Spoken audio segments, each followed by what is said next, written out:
মুসলিম তো সে যার হাত থেকে, যার হাতের অনিষ্ট, মুখের অনিষ্ট থেকে তার আশেপাশের ভাইয়েরা নিরাপদে থাকে, সে হচ্ছে মুসলিম। তার মানে আপনার হাত দিয়ে, আপনার কথা দিয়ে, আপনার কাজ দিয়ে আপনি আশেপাশের কাউকে যদি কষ্ট দেন, আপনি মুসলিম হতে পারবেন?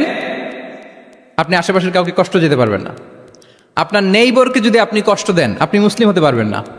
আপনি অন্যের প্রাইভেসিতে যদি ইন্টারফেয়ার করেন, কারো প্রাইভেসি যদি ভায়োলেট করেন, আপনি ভালো মুসলিম হতে পারবেন? কারো পার্সোনাল স্পেসে যদি আপনি নাক গলান, আপনি যদি ইন্টারফেয়ার করেন, তাহলে আপনি ভালো মুসলিম হতে পারবেন না। ইসলাম যে কত মহিমান্বিত, কত চমৎকার একটা religion and all encompassing way of life, এটা অনেক সময় আমরা উপলব্ধি করি না। আমরা সবাই মুসলিম, এজন্যই কি ইসলাম অনন্য? আমি ইসলাম ধর্মের অনুসারী, তো গায়ের জোরে কি আমি ইসলামকে শ্রেষ্ঠ বলবো? শ্রেষ্ঠ বললে হবে না। আল্লাহ তাআলা এমন কিছু ক্যারেক্টারিস্টিক্স, এমন কিছু ফিচার দিয়ে ইসলামকে সৌন্দর্যমণ্ডিত করেছেন, বিউটিফাই করেছেন, ফলে বাই ডিফল্ট ইসলাম শ্রেষ্ঠ। আল্লাহু আকবার। এটা জোর করে, তর্ক করে, চাপার জোরে ইসলামকে শ্রেষ্ঠ প্রমাণ করা লাগবে না। বাই ডিফল্ট ইসলাম শ্রেষ্ঠ। এমন কিছু ফিচার আল্লাহ তাআলা আমাদেরকে দিয়েছেন ইসলামের ভেতরে, যে কারণে ইসলাম বাই ডিফল্ট এটা শ্রেষ্ঠ একটি ধর্ম। তাহলে প্রথমে ইসলামকে আল্লাহ তাআলা কি কি অনন্য ফিচার, ক্যারেক্টারিস্টিক্স, বৈশিষ্ট্য দিয়ে ধন্য করেছেন। আমরা যদি এই টপিকে কথা বলি, তাহলে দেখব যে আল্লাহ তাআলা ইসলামকে একটা knowledge based way of life বানিয়েছেন। এটা জ্ঞান ভিত্তিক ধর্ম। অজ্ঞতার সাথে, ইগনোরেন্সের সাথে এই ধর্মের কোনো সম্পর্ক নেই। এবং ইসলামের প্রথম যে বাণীটি, কোরআনের প্রথম যে আয়াতটি, দ্য ভেরি ফার্স্ট ভার্স আল্লাহ তাআলা যে নাজিল করেছেন, সেখানেও আল্লাহ তাআলা আমাদেরকে জ্ঞানার্জনের কথা বলেছেন। হেরা গুহায় সূরা আলাকের প্রথম যে আয়াতটি নাজিল হয়েছে, সেটি কি ছিল? ইকরা। আওয়াজ করে বলুন, সেটি কি? ইকরা বিসমি রাব্বিকাল্লাযী খালাক, read in the name of your lord who has created. পড়ো তোমার প্রভুর নামে, যিনি শিখিয়েছেন।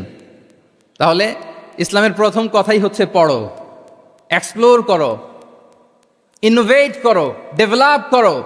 ইসলামের প্রথম কথাই হচ্ছে পড়া। জ্ঞানের সাথে নিজেকে জুড়ে রাখো, অজ্ঞতার সাথে ইসলামের কোনো সম্পর্ক। এবং জ্ঞানকে আল্লাহ রাসূল সাল্লাল্লাহু আলাইহি ওয়াসাল্লাম বিশ্বময় ছড়িয়ে দিতে বলেছেন। Knowledge has no boundaries. তিনি বলেছেন, বাল্লিগু আন্নি ওয়ালাউ আয়া, একটি আয়াত হলেও আমার পক্ষ থেকে গোটা বিশ্বে ছড়িয়ে দাও। এবং জ্ঞানের রাস্তায়, জ্ঞানের পথে যে অগ্রসর হয়, আল্লাহর হাবিব সাল্লাল্লাহু আলাইহি ওয়াসাল্লাম বলেন, যে ব্যক্তি জ্ঞানের পথে অগ্রসর হয়, সে মূলত জান্নাতের পথেই অগ্রসর হয়। মান সালাকা তরিকান ইয়ালতামিসু ফীহি ইলমান সাহালাল্লাহু লাহু তরিকান ইলাল জান্নাহ। যে জ্ঞান অর্জনের জন্য সামনে আগায়, সে মূলত জান্নাতের দিকে আগায়। আল্লাহু আকবার। তাহলে ইসলাম একটা নলেজ বেসড রিলিজিয়ান। এখানে আমাদের গোজামিল দেওয়ার কোনো সুযোগ নাই। এটা জ্ঞান ভিত্তিক ধর্ম। এজন্য এই ধর্ম পেয়ে, এই ওয়ে অফ লাইফ যে আমরা প্র্যাকটিস করি, আমাদের প্রাউড ফিল করার দরকার আছে না নাই? বলেন, প্রাউড ফিল হয় না? আচ্ছা, এক নাম্বার হচ্ছে নলেজ বেসড রিলিজিয়ান। দ্বিতীয়ত হচ্ছে ইসলাম হচ্ছে দ্বীনুল ইনসানিয়া, মানবতার ধর্ম। মানবতাকে ইসলাম অনেক গুরুত্ব দেয়। মানুষের সম্মান, মর্যাদা সবচাইতে বেশি। ইসলাম মানুষকে বলে আশরাফুল মখলুকাত। আল্লাহ তাআলা বলছেন, ওয়ালাকাদ কাররামনা বানি আদম, I have dignified the status of the son of Adam. আদমের সব সন্তানদেরকে আমি মর্যাদা দিয়েছি। তিনি বলেননি যে আমি মুমিনদেরকে শুধু মর্যাদা দিয়েছি, শুধু মুসলিমদের মর্যাদা দিয়েছি, কেবলমাত্র মুসল্লিদেরকে মর্যাদা দিয়েছি, এমন তিনি বলেননি। ওয়ালাকাদ কাররামনা বানি আদম, গোটা বনি আদমকে, মুসলিম অমুসলিম নির্বিশেষে সব বনি আদমকে আমি সম্মানিত করেছি। আল্লাহু আকবার। এভাবে ইসলাম মানবতার কথা বলে এবং মানুষের জন্য যে কাজ করে, ইসলাম তাকে শ্রেষ্ঠ মানুষ বলেছে। খয়রুন নাস আনফাউহুম লিন্নাস, মানুষের মধ্যে শ্রেষ্ঠ সে মানুষ যে অন্যের কাজে লাগে, যে মানবতার উপকারে আসে, সে শ্রেষ্ঠ মানুষ। এভাবে ইসলাম মানবতার জয়গান গেয়েছে। আল্লাহ রাসূল সাল্লাল্লাহু আলাইহি ওয়াসাল্লামের সামনে দিয়ে একবার একটা লাশ যাচ্ছিল। তিনি সাহাবাদেরকে নিয়ে বসেছিলেন। হঠাৎ ওই লাশ দেখে রাসূল সাল্লাল্লাহু আলাইহি ওয়াসাল্লাম দাঁড়িয়ে গেলেন। সাহাবারা বললেন, ইয়া রাসূলুল্লাহ, ইন্নাহু ইয়াহুদি, এটা ইহুদির লাশ। কার লাশ? জুইশ, ইহুদির লাশ। আপনি দাঁড়ালেন যে? রাসূল সাল্লাল্লাহু আলাইহি ওয়াসাল্লাম বললেন, আওয়ালাইসাত নাফসান, সে হোক ইহুদি, সে কি মানুষ নয়? এটা কি একটা প্রাণ নয়? এটা কি একটা আত্মা নয়? আমি তো ইহুদি, খ্রিস্টান, আস্তিক, নাস্তিক সেটা দেখিনি, আমি মানুষ, এ কারণে সম্মান দিয়ে দাঁড়িয়ে গিয়েছি। আল্লাহু আকবার। তাহলে ইসলাম হচ্ছে দ্য রিলিজিয়ন অফ হিউম্যানিটি, মানবতার ধর্ম।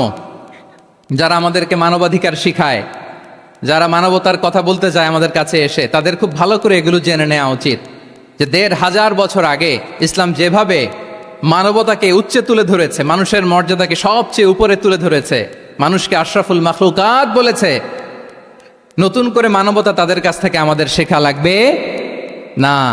তাহলে ১ নম্বর হচ্ছে ইসলাম জ্ঞান ভিত্তিক ধর্ম। ২ নম্বরে বললাম ইসলাম হচ্ছে মানবতার ধর্ম। ৩ নম্বর হচ্ছে ইসলামে আল্লাহ তাআলা যে সমস্ত বিধিবিধান আমাদেরকে দিয়েছেন, ইসলামের যে রুলিংসগুলো আছে এগুলো খুব ফ্লেক্সিবল, এগুলো অত্যন্ত লাইফ ওরিয়েন্টেড। ইসলামের বিধানগুলো সোসাইটি ওরিয়েন্টেড। আপনার কাছে ওরিয়েন্ট লাগবে না এগুলোকে, মোটেও আপনার কাছে এটাকে অসম্ভব মনে হবে না, মানতে যে কঠিন লাগবে না, বুঝতে সহজ, মানতে সহজ, এরকম চমৎকার বিধিবিধান আল্লাহ তাআলা ইসলামের ভেতরে দিয়েছেন। তার মানে মানুষের সুবিধা অসুবিধাকে ইসলাম আমলে নেয়। আমাদের সাধ্যের বাইরে কোনো বিধান আল্লাহ তাআলা ইসলামে চাপিয়ে দেননি। লা ইউকাল্লিফুল্লাহু নাফসান ইল্লা উসআহা। সাধ্যের বাইরে আল্লাহ তাআলা কোনো বিধান আমাদের উপর চাপিয়ে দেন নাই। কোনো কিছু যদি আমাদের আউট অফ ক্যাপাসিটি হয়, এরকম কোনো বিধান আল্লাহ আমাদেরকে দেন নাই। বরং ইসলামের সবগুলো বিধান আপনার কাছে খুবই যুক্তি সুলভ লাগবে, খুবই স্বভাব সুলভ লাগবে, আপনার নেচারের সাথে, আপনার চাহিদার সাথে এটা খুব যায়, খুব স্যুট করে, এমন বিধান আল্লাহ তাআলা দিয়েছেন। আল্লাহ তাআলা বলছেন ওয়ামা জাআলা আলাইকুম ফিদ্দীন মিন হারাজ। দিনের ভেতরে, ইসলামের ভেতরে আমি কোনো হারাজ রাখিনি, জটিলতা রাখিনি, কাঠিন্যতা রাখিনি, বরং সহজ করে ইসলামকে তোমাদের জন্য আমি দিয়েছি। অন্যত্র আল্লাহ তাআলা বলছেন ইউরিদুল্লাহু বিকুমুল ইউসরা ওয়ালা ইউরিদু বিকুমুল উসর। আল্লাহ তোমাদের জন্য সহজ চান, কঠিন চান না। আমরা অনেক সময় না বুঝে ইসলামকে খুব কঠিন করে প্রেজেন্ট করি, উপস্থাপন করি। ইসলাম আসলে এত কঠিন না, কিন্তু আমরা কঠিন করে ফেলি। কিন্তু আল্লাহ তাআলা সহজ করেছেন। কতটা সহজ? নামাজের মধ্যে দাঁড়িয়ে সালাত আদায় করা হচ্ছে ফরজ। দাঁড়িয়ে সালাত আদায় করা কি? আপনি দাঁড়াতে পারেন না, বসে পড়লেও কবুল করবে কে? আল্লাহ কবুল করবে। বসতে পারেন না, শুয়ে পড়লেও আল্লাহ কবুল করবেন। অজু করে নামাজ পড়া ফরজ, অজুর পানি নাই, তাই এমন করে নামাজ পড়লেও আল্লাহ কবুল করবেন। তাহলে বলেন তো ইসলাম পালন কি কঠিন না সহজ? আমরা মাঝে মাঝে খুব কঠিন করে উপস্থাপন করি। অনেক সময় আমাদের কাছে লিগাল অপিনিয়ন চায়, ফতোয়া জানতে চায়, আমরা এত কঠিনভাবে অনেক সময় রেসপন্স করি, যিনি জিজ্ঞেস করেছেন তার মানতে বড্ড কষ্ট হয়। কিন্তু ব্যাপারটা ছিল এমন চমৎকার করে আমাদের প্রেজেন্টেশনের দরকার ছিল যে তার কাছে খুব সহজ মনে হবে এটা। কারণ যে সমস্ত বিধিবিধান আল্লাহ তাআলা আমাদেরকে দিয়েছেন ইসলামে, এগুলো মানাটা আমাদের জন্য সহজ, ফ্লেক্সিবল। ইসলামের একটা বিধান হচ্ছে তাইসির, ফ্লেক্সিবিলিটি। মানুষের সুবিধা অসুবিধা এটা ইসলাম আমলে নেয়। কতটা আমলে নেয়, ছোট্ট একটা উদাহরণ দিলে আমরা বুঝতে পারবো। রাসূল সাল্লাল্লাহু আলাইহি ওয়াসাল্লাম সাহাবাদেরকে নিয়ে একবার বসা, হঠাৎ করে এক সাহাবী এসে বললেন ইয়া রাসূলুল্লাহ হালাকতু ইয়া রাসূলুল্লাহ, হে আল্লাহর রাসূল আমি তো শেষ। রাসূল সাল্লাল্লাহু আলাইহি ওয়াসাল্লাম বললেন তুমি শেষ, তোমার আবার কি হলো? তো সাহাবী বলেন ওয়াকাআতু আলা ইমরাআতি ফি রমাদান, আমি রমজান মাসে দিনের বেলায় আমার স্ত্রীর সাথে ফিজিক্যাল ইন্টিমেসিতে চলে গেছে, ভুল করে ফেলছি। আমরা জানি যে রমাদানে আমরা কিছু কাজ করতে পারি না। সিয়ামের সংজ্ঞাই হচ্ছে আসওমু হুয়াল ইমসাক আনিল আকলি ওয়া শুরবি ওয়াল জিমাই মিন তুলুইশ শামসি ইলা মিন তুলুইল ফাজরি ইলা গুরুবি শামসি মা আন-নিয়া। মানে রোজা হচ্ছে এটা এমন ইবাদত, সূর্যোদয় থেকে সূর্যাস্ত পর্যন্ত না খেয়ে থাকা, কোনো কিছু পান না করা, এবং দিনের বেলায় বিবাহিতরা তাদের স্ত্রীদের সাথেও ইন্টিমেসিতে যেতে পারবে না। এটা যদি কেউ মেনটেন করে, এটা হচ্ছে সিয়াম। তো সাহাবী বলে ইয়া রাসূলুল্লাহ আমি তো শেষ, আমি তো দিনের বেলা ভুল করে ফেলছি, আমি তো আমার স্ত্রীর সাথে মেলামেশা করে ফেলছি, এখন কি করব? তো এটার আবার একটা বড় পেনাল্টি আছে। আপনারা যারা জানেন যে ইচ্ছাকৃত রোজা ভাঙলে কাজাও করতে হয়, কাফারাও দিতে হয়। কাজা মানে একটা রোজার জন্য একটা রোজা, আর কাফারা মানে হচ্ছে আরো 60টা রোজা রাখতে হবে। কয়েকটা জিনিস আছে, বেসিক্যালি 3টা। তো রাসূল সাল্লাল্লাহু আলাইহি ওয়াসাল্লাম তাকে বললো যে তোমার তো পেনাল্টি হয়েছে, তুমি তো বড় ভুল করে ফেলছো, তো তোমার কাছে কি এরকম কোনো দাস আছে যেটাকে তুমি আজাদ করে দিতে পারবা, মুক্ত করে দিতে পারবা, তাহলে পেনাল্টি আদায় হয়ে গেল। সে বলে ইয়া রাসূলুল্লাহ না, আমার তো এত সক্ষমতা নাই, আমার কাছে তো কোনো দাস নাই। আচ্ছা দাস নাই, তো রাসূল সাল্লাল্লাহু আলাইহি ওয়াসাল্লাম বললেন, তাইলে তুমি টানা 2 মাস রোজা রাখতে হবে, তাইলেও পেনাল্টি হয়ে যাবে, আদায় হয়ে যাবে, পারবা? সে বলে, ইয়া রাসূলুল্লাহ 2 মাস রোজা রাখা তো এটা কঠিন হয়ে যায়, ইটস নট এ জোক, টানা 60 দিন কি করে রোজা রাখা? তো রাসূল সাল্লাল্লাহু আলাইহি ওয়াসাল্লাম বললেন, এটাও পারবো না, তাহলে 60 জন মিসকিনকে খাবার খাইয়ে দিতে হবে এজ এ পেনাল্টি। এটা বড় অন্যায় করে ফেলছো, 60 জন মিসকিনকে খাবার খাওয়াবে, এটা পারবা? সে বলে, ইয়া রাসূলুল্লাহ এটাও পারবো না। তাহলে কয়টা অপশন দিয়েছিলেন রাসূল সাল্লাল্লাহু আলাইহি ওয়াসাল্লাম? আওয়াজ করে বলেন তো কয়টা? একটাও উনি পারবে না। দাসও আজাদ করতে পারবে না, 2 মাস রোজাও রাখতে পারবে না, 60 জনকে খাওয়াতেও পারবে না। তো রাসূল সাল্লাল্লাহু আলাইহি ওয়াসাল্লাম বললেন, কিছুই যখন পারবে না, কি আর করা, যাও একটু অপেক্ষা করো, দেখি কি করা যায় তোমাকে নিয়ে। তো রাসূল সাল্লাল্লাহু আলাইহি ওয়াসাল্লাম অন্যান্যদের প্রশ্নের উত্তর দিচ্ছিলেন, সময় যাচ্ছে, হঠাৎ করে রাসূল সাল্লাল্লাহু আলাইহি ওয়াসাল্লামের দরবারে 1 ঝুড়ি সাদাকার খেজুর আসলো, 1 ঝুড়ি। তো সাদাকার 1 ঝুড়ি খেজুর দেখে রাসূল সাল্লাল্লাহু আলাইহি ওয়াসাল্লাম বললেন, ওই ব্যক্তিকে ডাকো যার কিছু নাই, কিছুই করতে পারবে না। ডেকে আনা হলো। রাসূল সাল্লাল্লাহু আলাইহি ওয়াসাল্লাম বললেন, যাও, তুমি তো কিছুই করতে পারবে না, এই 1 ঝুড়ি চ্যারিটির খেজুর, সাদাকার খেজুর তুমি গরিবদের মাঝে বিতরণ করে দাও, তাসাদ্দাক বিহা, এটা বিতরণ করে দাও, তাইলে আশা করি আল্লাহ তোমাকে মাফ করবে। তো ওই সাহাবী বলে, ইয়া রাসূলুল্লাহ আলা আফকারা মিন্না ইয়া রাসূলুল্লাহ, আমার চেয়েও গরিব কাউকে খুঁজে বের করে দান করতে হবে? তো রাসূল সাল্লাল্লাহু আলাইহি ওয়াসাল্লাম বললেন, হ্যাঁ, গরিবকেই তো দিতে হবে। তো উনি বললেন যে, রাসূলুল্লাহ পুরো মদিনার তল্লাটে আমার চাইতে গরিব কেউ আর নাই, আমি সবচাইতে গরিব। ফাদাহিকা রাসূলুল্লাহ হাত্তা বাদাত আনিয়াবু, এই কথা শুনে রাসূল সাল্লাল্লাহু আলাইহি ওয়াসাল্লাম হেসে দিলেন, এত হেসে দিলেন যে রাসূল সাল্লাল্লাহু আলাইহি ওয়াসাল্লাম এই পাশের চোয়ালের দাঁত দেখা গেল। এত বেশি হাসেন না উনি, নিজেকে ধরে রাখতে পারলেন না, হাসি আটকে রাখতে পারলেন না। ফাদাহিকা রাসূলুল্লাহ, হেসে দিলেন, হাত্তা বাদাত আনিয়াবু, ওনার দাঁতের এপাশ ওপাশ দেখা গেল। তো রাসূল সাল্লাল্লাহু আলাইহি ওয়াসাল্লাম বললেন, যাও, দাস মুক্তি করতে পারবো না, 2 মাস রোজাও রাখতে পারবো না, তারপরে 60 জনকে খাবারও খাওয়াতে পারবো না, এখন দিলাম চ্যারিটির 1 ঝুড়ি খেজুর, এটা গরিবদের মধ্যে দান করে দাও। তুমি বলো যে তোমার চেয়ে গরিব আর কেউ নাই, তো কি করা, যাও তুমি তোমার ফ্যামিলি নিয়ে এটা খাও, তোমার ফ্যামিলির মেম্বার্স যারা আছে এদেরকে নিয়ে এটা কি করো, খাও। দেখেন আমাদের সুবিধা অসুবিধাকে ইসলাম কতটা বিবেচনায় নেয়। আসছিল পেনাল্টি দিতে, কথা বুঝতেছেন আমার? ওই সাহাবী রাসূল সাল্লাল্লাহু আলাইহি ওয়াসাল্লামের কাছে আসছিল কি দিতে, পেনাল্টি, এখন নিয়ে গেল কি, 1 ঝুড়ি। আল্লাহু আকবার পড়বেন না? দিস ইজ আওয়ার ইসলাম, যেটা নিয়ে আমাদের প্রাউড ফিল করা উচিত। কি বলেন?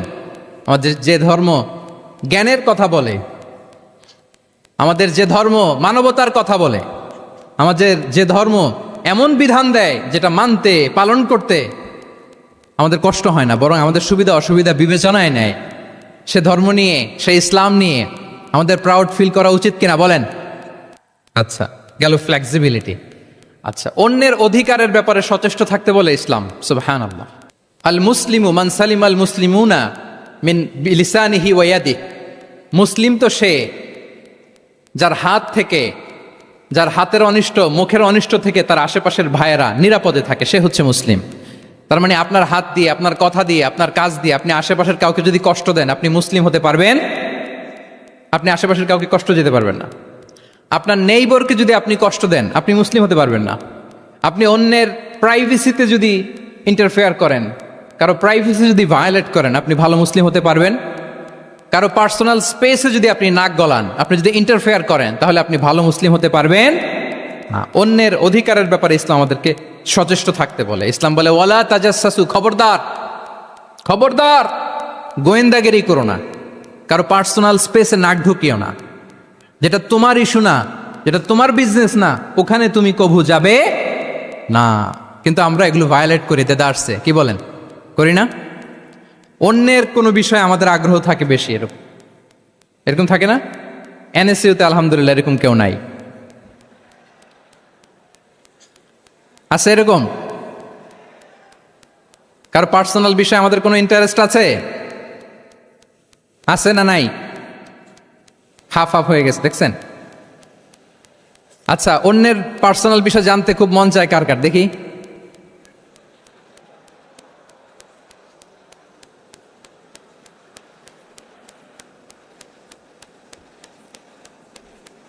হাত তুলে ফেলছে কয়েকজন, আল্লাহ হেদায়েত দেখ আমাদেরকে।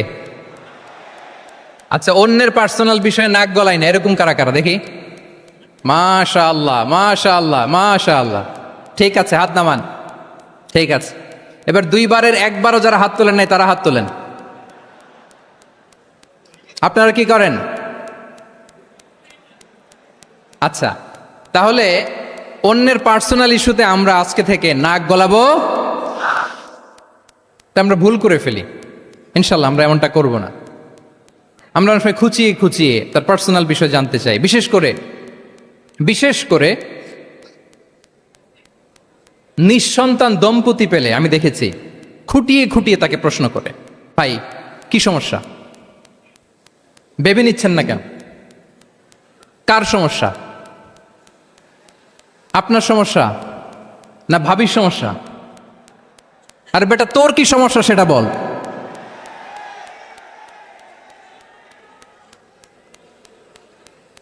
একজন নিঃসন্তান দম্পতি কি পরীক্ষার মধ্য দিয়ে যায় আমাদের কোনো আইডিয়া আছে? তার এই পরীক্ষার মধ্যে যদি আমরা কাটা ঘায়ে নুনের ছিটা যদি দেই তাহলে তার কেমন লাগবে বলেন তো? আছে তো সে পরীক্ষার মধ্যে। খুঁটিয়ে খুঁটিয়ে আমরা তাকে বিব্রত করার চেষ্টা করি। আল্লাহ আমাদেরকে হেফাজত করুক। এগুলো আমরা করব না ইনশাআল্লাহ বলেন। তাহলে দেখেন যে ইসলাম আমাদেরকে ইনস্ট্রাক্ট করে, খবরদার কারো পার্সোনাল স্পেসে নাক গলাবে না। হ্যাঁ, প্রত্যেকের একটা প্রাইভেট স্পেস আছে, কেউ এখানে ইন্টারফেয়ার করতে পারবে। ইসলাম আমাদেরকে অন্যের রাইটসের ব্যাপারে সচেতন থাকতে বলে। ইসলাম আমাদেরকে কমিউনাল হারমোনির কথা বলে, সাম্প্রদায়িক সম্প্রীতি। আমরা মুসলিম, এদেশে আমরা মুসলিম সংখ্যাগরিষ্ঠ, কিন্তু আমাদের হিন্দু ভাইয়েরা আছে, বৌদ্ধরা আছে, তাদের সাথে মিলেমিশে থাকার কথা বলে। এবং রাসূল সাল্লাল্লাহু আলাইহি ওয়াসাল্লাম তো মদিনাতে যে তাই করেছেন, মদিনা চার্টার করেছেন। জুইশরা ছিল, পেগানরা ছিল, মুসলিমরা ছিল, সবাইকে নিয়ে তিনি মদিনা চার্টার করেছেন। পরবর্তীতে তারা বিট্রে করার কারণে, ট্রেচারের কারণে এই মদিনা চার্টার ভঙ্গ হয়েছে, কিন্তু রাসূল সাল্লাল্লাহু আলাইহি ওয়াসাল্লামের পক্ষ থেকে কোনো না ছিল না। তাহলে এই যে পরমত সহিষ্ণুতা, রিলিজিয়াস কো এক্সিস্টেন্স, ধর্মীয় সহাবস্থান, এটার কথা ইসলাম আমাদেরকে বলে। এবং কতটা জোরালোভাবে বলে আপনি অবাক হবেন। মাইনরিটি রাইটসকে ইসলাম এমনভাবে প্রিজার্ভ করেছে। আল্লাহ রাসূল সাল্লাল্লাহু আলাইহি ওয়াসাল্লাম বলেন, কোনো হিন্দু, কোনো মাইনরিটি, কোনো সংখ্যালঘু, শব্দটা যদিও আমাদের পছন্দের না, বোঝানোর জন্য বলছি, কোনো অমুসলিম যদি মুসলিমদের পাশে থাকে এবং কোনো মুসলিম যদি তার রাইটকে ভায়োলেট করে, যেমন আপনি মুসলিম, আপনার নেইবার হচ্ছে হিন্দু, আপনি যদি তার হক নষ্ট করেন, জোর করে তার জমি দখল করেন, তাকে তার প্রাপ্য থেকে বঞ্চিত করেন, রাসূল সাল্লাল্লাহু আলাইহি ওয়াসাল্লাম বলেন কিয়ামতের দিন আমি ওই হিন্দুর পক্ষে মুসলিমের বিপক্ষে বাদী হয়ে দাঁড়াবো। আল্লাহু আকবার। রাসূল সাল্লাল্লাহু আলাইহি ওয়াসাল্লাম ওই হিন্দুর পক্ষে, আমি রাসূল সাল্লাল্লাহু আলাইহি ওয়াসাল্লামের উম্মত, আমার বিপক্ষে দাঁড়াবেন। আল্লাহু আকবার। What a marvellous statement. আল্লাহু আকবার। সংখ্যালঘুদের উপর যদি কেউ কোনো মুসলিম অত্যাচার করে, রাসূল সাল্লাল্লাহু আলাইহি ওয়াসাল্লাম বলেন তুমি আমার উম্মত হতে পারো, কিন্তু তোমার পক্ষে না, আমি ওই মাজলুমের পক্ষে কিয়ামতের দিন দাঁড়াবো। দিস ইজ ইসলাম। ইসলাম আমাদেরকে অন্য যে ফেইথ আছে, Islam teaches us to respect other faith.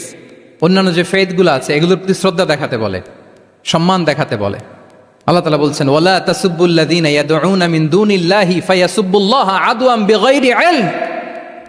ওহে বিশ্বাসীরা, আল্লাহকে ছাড়া তারা যাদেরকে ডাকে, যাদের উপাসনা করে, ওই সমস্ত দেব দেবীকে তোমরা গালি দিও না।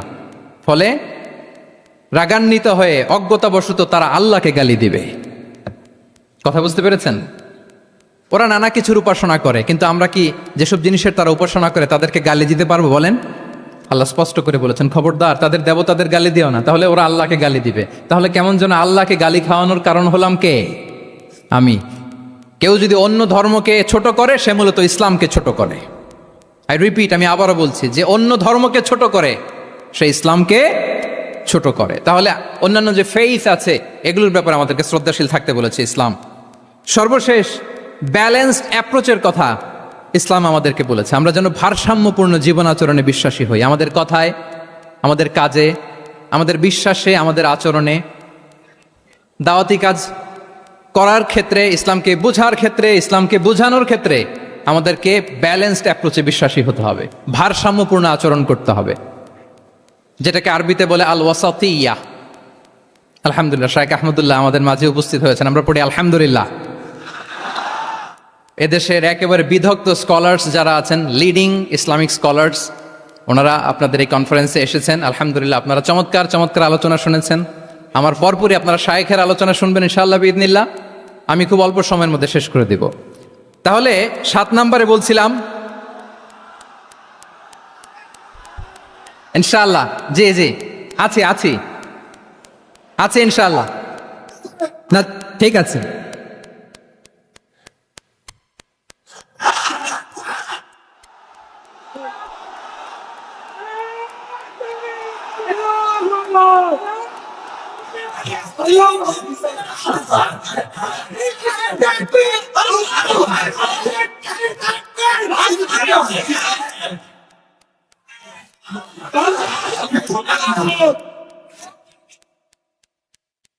সম্মানিত সুধী মণ্ডলী, ওয়াকাযালিকা জাআলনাকুম উম্মাতাও ওয়াসাতা লিতাকুনু শুহাদাআ আলান নাস ওয়া ইয়াকুনা আর-রাসূলু আলাইকুম শাহীদা। আমরা হচ্ছি মধ্যমপন্থী জাতি। ইসলাম আমাদেরকে বাড়াবাড়িও শেখায় না, ছাড়াছাড়িও শেখায় না, বরং মাঝামাঝি থাকতে বলে। আলহামদুলিল্লাহ বলেন। আমরা শিথিলপন্থীও নই, আমরা কট্টরপন্থীও নই, বরং আমরা মধ্যমপন্থী। আমরা কোন পন্থী বলেন তো? আওয়াজ করে, আমরা কোন পন্থী? আমরা মধ্যমপন্থী। তাহলে ইসলাম বোঝার ক্ষেত্রে, বোঝানোর ক্ষেত্রে, ইসলাম পালন করার ক্ষেত্রে, অনুশীলন করার ক্ষেত্রে আমাদেরকে মধ্যম পন্থা অবলম্বন করতে হবে। বাড়াবাড়িও করা যাবে না, ছাড়াছাড়িও করা যাবে। আমরা শিথিলপন্থীও নই, কট্টরপন্থীও নই, আমরা হচ্ছে মধ্যমপন্থী। তাহলে এরকম অনেকগুলো ফিচার দিয়ে আল্লাহ তাআলা ইসলামকে বৈশিষ্ট্যমণ্ডিত করেছেন। আমি কেবলমাত্র 7টি উল্লেখ করেছি। আচ্ছা, আপনাদের কাছে কি মনে হয়, এই যে ফিচারগুলো দিয়ে আল্লাহ তাআলা ইসলামকে বৈশিষ্ট্যমণ্ডিত করেছেন, ওই ইসলাম পেয়ে এই মুসলিম আইডেন্টিটি নিয়ে আমাদের প্রাউড ফিল করা উচিত নাকি উচিত না? বলেন। Of course, absolutely, we should feel proud of our Muslim identity. যে ইসলাম আল্লাহ তাআলা আমাদেরকে দিয়েছেন, এই মুসলিম আইডেন্টিটি নিয়ে আমাদেরকে অবশ্যই গর্ব করা উচিত। এখন আমি বলবো, what should we do to protect our Muslim identity? এই যে আমরা ইসলাম পেলাম, আপনারা বলেছেন যে আমরা ব্লেসড উইথ ইসলাম, ইসলাম পেয়ে আমরা ধন্য। তো এই মুসলিম আইডেন্টিটি, আমাদের এই মুসলিম পরিচয়, এটাকে আমরা রক্ষা করব কিভাবে? এখানে বেশিরভাগ তরুণ যুবক, মাশাআল্লাহ, আপনাদের উদ্দেশ্যে সামান্য কয়েকটি পয়েন্টস বলেই যে আমাদের মুসলিম আইডেন্টিটিকে আমরা কিভাবে প্রোটেক্ট করব, কয়েকটা পয়েন্ট বলেই আমি আমার আলোচনা শেষ করবো ইনশাআল্লাহ বিইذনিল্লাহ। মৌলিকভাবে যদি বলতে হয়, আমাদের এই মুসলিম আইডেন্টিটি যদি আমাদেরকে প্রিজার্ভ করতে হয়, প্রোটেক্ট করতে হয়, সর্বপ্রথম যেটা আমাদেরকে করতে হবে সেটা হচ্ছে অন টাইমে আমাদেরকে সালাত আদায় করতে হবে। 5 times prayer on time. Push yourself to go to mosque for offering salah. নিজেকে পুশ করতে হবে। প্রথম হিসেব নিবেন, এনএসইউর যুবক ভাইয়েরা আমার দিকে তাকান। প্রথম আল্লাহ তাআলা হিসেব নিবেন কিয়ামতের ময়দানে এই সালাতের। আউয়ালু মা ইউহাসাবু বিহিল আবদু ইয়াউমাল কিয়ামাতি আস-সালাহ। সর্বপ্রথম আল্লাহ তাআলা সালাতের হিসাব নেবেন। এই সালাতের হিসাব যদি আমরা সুন্দর করে দিতে পারি, সব সুন্দর হয়ে যাবে। এবং ঈমান আর কুফরের মাঝে পার্থক্য হচ্ছে এই সালাত। আওয়াজ করে বলুন, ঈমান আর কুফরের মাঝে পার্থক্য কি? এটাতে কোনো ছাড় নাই, compulsory. Push yourself to offer Salah on time. এটাই আমাদের আইডেন্টিটি। মুসলিম আইডেন্টিটির প্রথম কথা হচ্ছে সালাত। যার সালাত নাই তার ঈমান নাই। আওয়াজ করে বলেন, যার সালাত নাই তার কি নাই? আমাদের অনেক তরুণরা মুসলিম উম্মার মুক্তি কিভাবে হবে এটা নিয়ে খুব পেরেশান, কিন্তু সালাতের ব্যাপারে উদাসীন। এরকম আছে না নাই? এটা হইল? এটা যায়? হ্যাঁ, যে ব্যক্তি মুসলিম উম্মার মুক্তি নিয়ে টেন্সড, সে সালাতে উদাসীন, এটা মেনে নেওয়া যায় না। তাহলে মুসলিম আইডেন্টিটি প্রোটেক্ট করতে হলে সর্বপ্রথম আমাদেরকে সালাতে যত্নবান হতে হবে, 1 নাম্বার। 2 নাম্বার হচ্ছে আল কোরআন আল কারীমের সাথে আমাদের অ্যাটাচমেন্টটাকে মজবুত করতে হবে। 1 নাম্বার হচ্ছে সালাত মুসলিম আইডেন্টিটির, 2 নাম্বার হচ্ছে কোরআন। আওয়াজ করে বলেন, 2 নাম্বার কি? কোরআনের সাথে আমাদের অ্যাটাচমেন্ট বাড়াইতে হবে। অনেকের কোরআনের ইন ডেপথ নলেজ অনেক ভালো, কোরআনের রিফ্লেকশনগুলো খুব ভালো জানে, কিন্তু কোরআন তেলাওয়াতের বেহাল দশা। এরকম আছে না? আবার আমাদের অনেক ভাইদের কোরআন তেলাওয়াত মাশাআল্লাহ খুব বিশুদ্ধ, কিন্তু তার আবার কোরআনের রিফ্লেকশনগুলো জানা নাই। দুইটাই আমাদের জন্য crisis. Recitation and reflection both are needed, দুইটাই লাগবে। যে প্রজন্ম কোরআন জানে না তারা কখনো সফল হতে পারে না। আই রিপিট, আমি আবারও বলছি, যে প্রজন্ম কোরআন জানে না তারা কখনো সফল হতে পারে না। তাহলে আমাদের মুসলিম আইডেন্টিটিকে যদি প্রিজার্ভ করতে হয়, প্রোটেক্ট করতে হয়, প্রথমে আমাদেরকে সালাতের ব্যাপারে সোচ্চার হইতে হবে, সচেতন হইতে হবে। 2 নম্বরে কোরআনের সাথে আমাদেরকে অ্যাটাচমেন্ট বাড়াইতে হবে। কোরআন যেমনি বিশুদ্ধভাবে আমার আবৃত্তি করতে, তেলাওয়াত করতে জানতে হবে, আবার কোরআনের রিফ্লেকশনগুলো, কোরআনের শিক্ষাগুলো আমাদেরকে জানতে হবে। দুটো গেল। 3 নম্বর হচ্ছে হালাল হারাম কনসার্ন। হালাল যদি আপনি মেনটেন না করেন, আপনার কোনো মুসলিম আইডেন্টিটি নাই। আল্লাহ বলছেন কুলু মিম্মা ফিল আরদি হালালান তাইয়্যিবা, এই জমিনে যেগুলোকে আমি হালাল করেছি এগুলো তোমরা কনজিউম করো। সম্মানিত শুধু খেয়াল রাখবেন, হালালের ভেতরেই বরকত আছে। হালালে কি আছে? হারামে কোনো বরকত নেই। হারামে আছে সাময়িক উত্তেজনা আর উন্মাদনা। কিন্তু হালাল, এর ভেতরে আল্লাহ তাআলা বারাকা ঢুকিয়ে দিয়েছেন। তাহলে আমরা হালাল কনজিউম করব, কি বলেন? সব ক্ষেত্রে। হারাম খেয়ে, হারাম কনজিউম করে যে ব্যক্তি দোয়া করে, যারা হারাম খায় তাদের দোয়া আল্লাহ কবুল করে না। এবং হারাম খেয়ে বর্ধিষ্ণু দেহ আল্লাহর জান্নাতে প্রবেশ করবে না। লা ইয়াদখুলুল জান্নাতা জাসাদুন গুযিয়া বিল হারাম। হারাম খেয়ে যে দেহ নাদুস নুদুস হয়েছে, ওই দেহ কখনো আল্লাহর জান্নাতে প্রবেশ করবে না। এজন্য খবরদার, আমাদের সব কিছু আমরা হালাল দিয়ে সাজাবো ইনশাআল্লাহ। বলেন সবাই। আমাদের অনেকে একটা ভুল করে, সেটা হচ্ছে অনেকে খাবারের ক্ষেত্রে খুব কনসার্ন, যেটা হালাল হইতে হবে, যেটা আমি কনজিউম করব এটার ব্যাপারে খুব কনসার্ন, কিন্তু অন্যান্য বিষয়ে তার আর কোনো খেয়াল নাই, ভ্রুক্ষেপ নাই। এরকম আছে না নাই বলেন? আমাদের সরকারি বিভিন্ন অফিসগুলোতে ঘুষ আছে না? ঘুষ আছে। দেখবেন সরকারি অনেক হিন্দু কর্মকর্তা গরুর গোশত খায় না।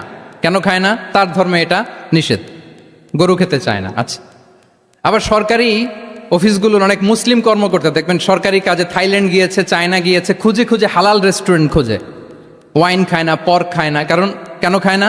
এটা ইসলামে নিষেধ। কিন্তু 2 অফিসারই, মুসলিম অফিসার, হিন্দু অফিসার, দুইজনই আবার ঘুষ খায়। হয় না এরকম? হিন্দু অফিসার গরুর গোশ খায় না, তার ধর্মে নিষেধ। মুসলিম অফিসার ওয়াইন খায় না, পর্ক খায় না, তার ধর্মে নিষেধ। তো ঘুষও তো 2 ধর্মের নিষেধ, কি বলেন? তাহলে যেটা খাবো, কনজিউম করবো, শুধু এইটার ব্যাপারেই কি হালাল? না। ইউর ইনকাম শুড বি হালাল, ইউর ফ্যাশন শুড বি হালাল, ইউর এন্টারটেইনমেন্ট শুড বি হালাল, ইউর রিলেশনশিপ শুড বি হালাল। আপনার রিলেশনশিপও কি হইতে হবে? এই তো আসল জায়গায় চলে আসছি এখন।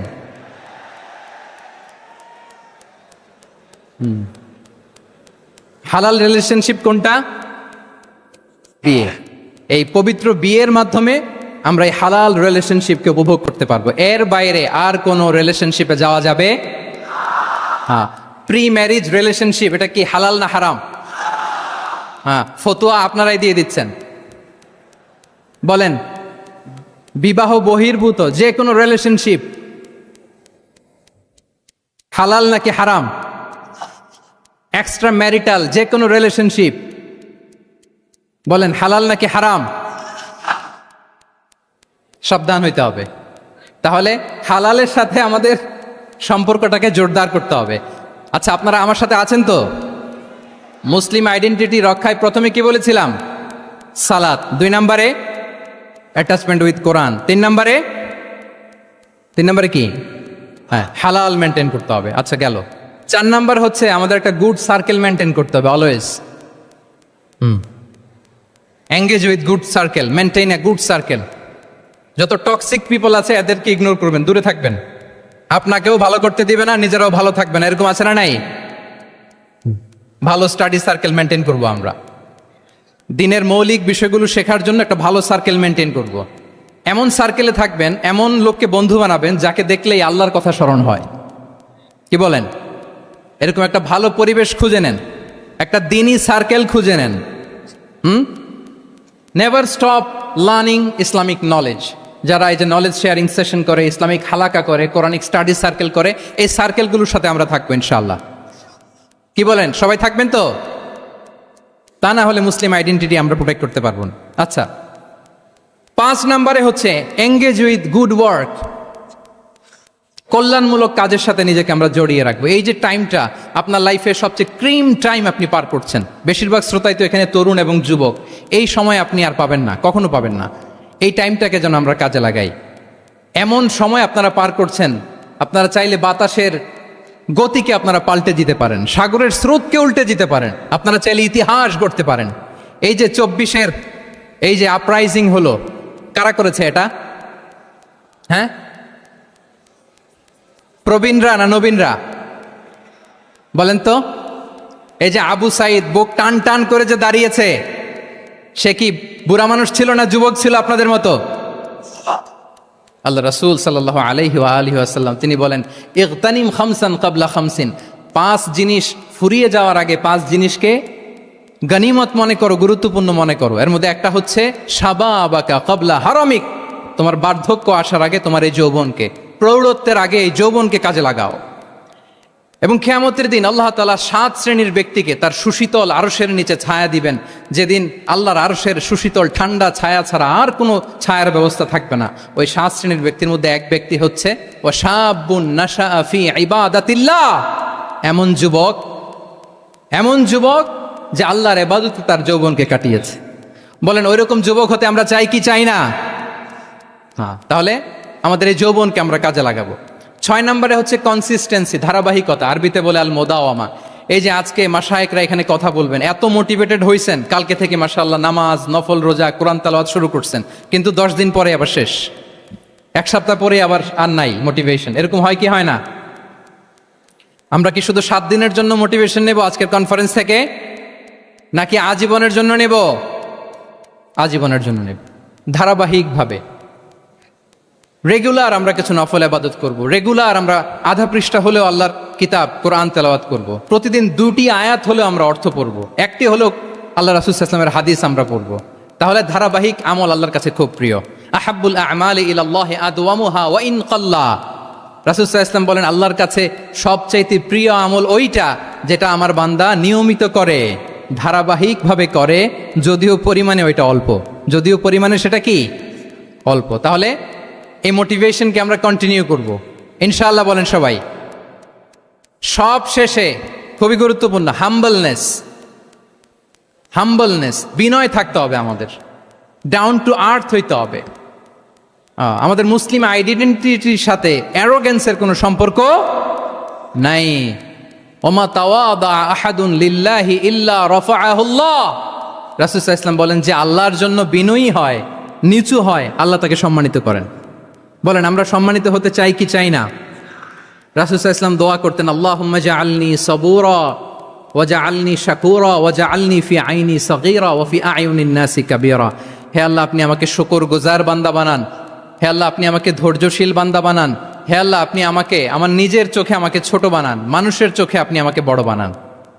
রাসূল সাল্লাল্লাহু আলাইহি ওয়াসাল্লাম নিজ চোখে ছোট থাকতে চেয়েছেন, ফলে গোটা বিশ্বের চোখে রাসূল সাল্লাল্লাহু আলাইহি ওয়াসাল্লামকে বড় মহামানব বানিয়েছেন কে? এখন আপনি নিজের চোখেই যদি বলেন যে আমি অনেক বড়, তাহলে হবে না।